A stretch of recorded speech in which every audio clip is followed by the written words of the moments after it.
मुलाकाती। आज सुबह आपसे मिलने कौन आया था? मुझे क्या मालूम, मैं तो अपने कमरे में सो रहा था। आप तो हर वक्त बस सोए ही रहते हैं, आपको किसी बात का इल्म नहीं होता, हालांकि आप सब कुछ जानते हैं। ये अजीब मंतिक है। अब मुझे क्या मालूम कि कौन सुबह सवेरे तशरीफ लाया था। कौन आया होगा? मेरे मिलने वाला या कोई और शख्स जिसे सिफारिश करनी होगी। आपकी सिफारिश चलती कहाँ है, बड़े आए गवर्नर कहीं के। हालांकि मैंने गवर्नरी का दावा कभी नहीं किया, लेकिन इधर उधर मेरी थोड़ी सी वाकफियत है, इसलिए दोस्त यार कभी कभी किसी रिश्तेदार को यहां ले आते हैं कि मैं उसकी सिफारिश कर दूं। आप बात टालने की कोशिश न कीजिए, मेरी इस बात का जवाब दीजिए कि सुबह सवेरे आपसे मिलने के लिए कौन आया था। अरे भाई, कह तो दिया कि मुझे इल्म नहीं, मैं अंदर अपने कमरे में सो रहा था। तुम्हें इतना तो याद होना चाहिए कि रात बड़े बच्चे को बुखार था और मैं देर तक जागता रहा। इसके बाद उठकर अपने कमरे में चला गया और 9 बजे तक सोया रहा। मैं तो ऊपर कोठे पर थी, हो सकता है कि आप उससे उठकर मिल लिए हो। किससे? कुछ पता भी तो चले। आपको पता चल जाएगा जब मैं ये घर छोड़कर मैके चली जाऊंगी। भाई, मेरी समझ में नहीं आता कि तुम्हें एकाएक ये हो क्या जाता है। तुम्हारे दिमाग में यकीनन कुछ फितूर है। फितूर होगा आपके दिमाग में, मेरा दिमाग अच्छा भला है। देखिए, मैं आपसे कह दूं कि आप जबान संभाल कर बात किया करें मुझसे। आपकी ये बदजुबानियां अब मुझसे बर्दाश्त नहीं हो सकती।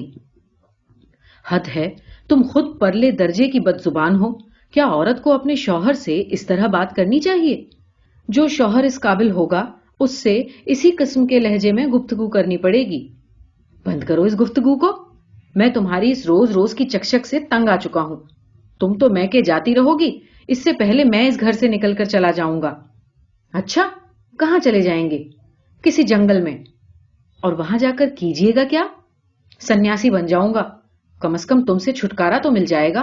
खुदा की कसम, चंद बरसों से तुमने मेरे नाक में दम करके रखा है। बात बात पर नोकझोंक करती हो। आखिर ये सिलसिला क्या है? जाने कौन कमबख्त सुबह मुझसे मिलने आया था, मेरे फरिश्तों को भी खबर नहीं। खुद कहती हो कि तुम कोठे पर थी, तुम्हें कैसे मालूम हो गया कि कोई मुझसे मिलने आया था? कभी तुक की बात भी किया करो। अच्छा, आप तो हमेशा तुक की बात करते हैं। अभी कल ही की बात है, आप दफ्तर से आए तो मैंने आपकी सफेद कमीज पर लाल रंग का एक धब्बा देखा। मैंने पूछा ये कैसे लगा। आप सिटपिटा गए, मगर फौरन संभल कर एक कहानी गढ़ दी कि लाल पेंसिल से खुजा रहा था, शायद ये उसका निशान होगा। हालांकि जब आपने कमीज उतारी और मैंने उस धब्बे को गौर से देखा तो वो लिपस्टिक का धब्बा था। मेरा ख्याल है तुम्हारा दिमाग चल गया है। जी जनाब, उस लाल धब्बे से खुशबू भी आ रही थी। क्या आपके दफ्तर की लाल पेंसिलों में खुशबू होती है? औरत का दूसरा नाम अपने खाविंद की हर बात को शक की नजरों से देखना है। कल सुबह तुमने ही मेरी उस कमीज पर सेंट लगाया था। लगाया होगा, मगर वो धब्बा यकीनन लिपस्टिक का ही था। यानी लिपस्टिक लगे होंठ मेरी कमीज चूमते रहे। हाँ हाँ, आपको बातें बनाना खूब आती हैं। कमीज चूमने का सवाल क्या पैदा होता है? क्या होठ वैसे ही कमीज से नहीं छू सकते? छू सकते हैं बाबा, छू सकते हैं। तुम ये समझती हो कि मैं कोई यूसुफ हूं कि लड़कियां मेरे हुस्न पर इस कदर मुतासिर होती हैं कि गश खाकर मुझ पर गिरती ही जाती हैं और मैं झाड़ू हाथ में लेकर सड़कों से ये कूड़ा करकट उठाता रहता हूं। हाँ, मर्द हमेशा यही कहा करते हैं। देखो, तुम औरत जात की खुद औरत होकर तौहीन कर रही हो। क्या औरतें इतनी कमजोर किरदार की हैं कि हर मर्द के आगे पा अंदाज इस तरह बिछ जाएं? खुदा के लिए कुछ तो अपनी सिन्फ का ख्याल करो। मैंने तो हमेशा हर औरत की इज्जत की है। ये इज्जत करना ही तो आपका सबसे बड़ा हथियार है, जो बेचारी भोली भाली औरत को आपके जाल में फंसा लेता है। भाई, मैं कोई चिड़ी मार नहीं जो जाल बिछाता फिरे। आप कसरे नफसी से काम ले रहे हैं, वरना आप अच्छी तरह जानते हैं कि आप चिड़ी मारों के गुरु हैं, गुरु।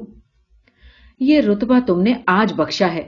8-10 रोज हुए मुझे कमीना कहा गया था, आज चिड़ी मारों का गुरु, परसों ये इरशाद होगा कि तुम हिटलर हो। वो तो आप हैं ही। इस घर में चलती किसकी है? जो आप कहें वही होगा, होके ही रहेगा। मैं तो न 3 में हूं न 13 में। मैं कहता हूं कि अब ये फजूल बकवास बंद हो जानी चाहिए, मेरा दिमाग चकरा गया है। जी, दिमाग आपका बहुत नाजुक है, जरा सी बात करो तो चकराने लगता है। मैं औरत हूं, मेरा दिमाग तो आज तक आपकी बातों से चकराया नहीं। हाँ, औरतें बड़ी सख्त दिमाग होती हैं, यूं तो उन्हें सिन्फ नाजुक कहा जाता है, मगर जब वास्ता पड़े तो मालूम होता है कि उन जैसी सिन्फ करख्त दुनिया के तख्ते पर और कोई भी नहीं। देखिए देखिए, अब आप हद से बढ़ रहे हैं। हाँ तो क्या करूं, तुम जो मेरा दिमाग चाट गई हो। तुम इतना तो सोचो कि मैं दफ्तर में 8 घंटे झक मारकर घर आया हूं, थका हारा हूं, मुझे आराम की जरूरत है, और तुम ले बैठी हो एक फर्जी किस्सा कि तुमसे मिलने के लिए सुबह सवेरे कोई आया था। कौन आया था ये बता दो तो सारी झंझट खत्म हो। हाँ हाँ, आप तो बस बात टालना चाहते हैं। कौन खरजात बात टालना चाहता है? मैं तो चाहता हूं कि किसी न किसी हीले ये खत्म हो। लो अब बता दो कि कौन आया था मुझसे मिलने। एक चुड़ैल थी। तो वो यहां क्या करने आई थी? मेरा उससे क्या काम? ये आप उसी से पूछिएगा। देखो, अब तुम मुझसे पहेलियां न बुझवाओ, बताओ कि कौन आया था। लेकिन तुम तो ऊपर कोठे पर सो रही थी। मैं कहीं भी सोऊं, लेकिन मुझे हर बात की खबर होती है। अच्छा भाई अच्छा, मैं तो अब हार गया। नहा धोकर क्लब जाता हूं कि तबीयत का तकद्दुर किसी कदर दूर हो। साफ क्यों नहीं कहते कि आप उससे मिलने जा रहे हैं? खुदा की कसम, आज मेरा दिमाग पाश पाश हो जाएगा कि मैं किसी से मिलने जा रहा हूं। किससे मिलने जा रहा हूं मैं? उसी से। अच्छा, तुम्हारा मतलब है उसी चुड़ैल से? अब आप अगर समझ गए हैं तो क्लब जाकर आपको और किससे मिलना है? मुझसे? यार, तुम तो हर वक्त मेरे सीने पर सवार रहती हो। इसीलिए तो आप अपने सीने का बोझ हल्का करने जा रहे हैं। किसी दिन मुझे जहर क्यों नहीं दे देते ताकि किस्सा ही खत्म हो जाए। इतनी देर तो मैं पागल नहीं हुआ, लेकिन आज जरूर हो जाऊंगा। इसलिए कि मैंने आपकी दुखती रग पर हाथ रख दिया।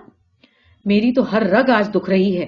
तुमने मुझे इस कदर झिंझोड़ा और लताड़ा है कि अल्लाह की पनाह। तुम औरत नहीं हो, लंधोर पहलवान हो, पहलवान। जी, ये सुनना आपसे बाकी रह गया था। न रहे वो चुड़ैल इस दुनिया के तख्ते पर। फिर वही चुड़ैल। देखो, बाहर डेवढ़ी से मुझे किसी औरत की आवाज सुनाई दी है। आप ही जाकर देखिए। लाहौल वला, औरतों को देखना मेरा काम नहीं, तुम्हारा है। ठीक है, नौकर से कहती हूं। बीबी जी, वही बीबी आई हैं जो आज सुबह आई थी। मैं चलता हूं। नहीं नहीं, आप ही से तो मिलने आई हैं वो। हो जकिया, तुम यहां कब आई? हवाई जहाज में मैं पहले नैरोबी से कराची पहुंची, फिर वहां से यहां हवाई जहाज में ही आई। अब्बा जी बाहर खड़े हैं। तुमने भी हद कर दी जकिया, मैं खुद जाती हूं अपने अब्बा जी को लेने। इतनी मुद्दत हो गई उन्हें देखे हुए।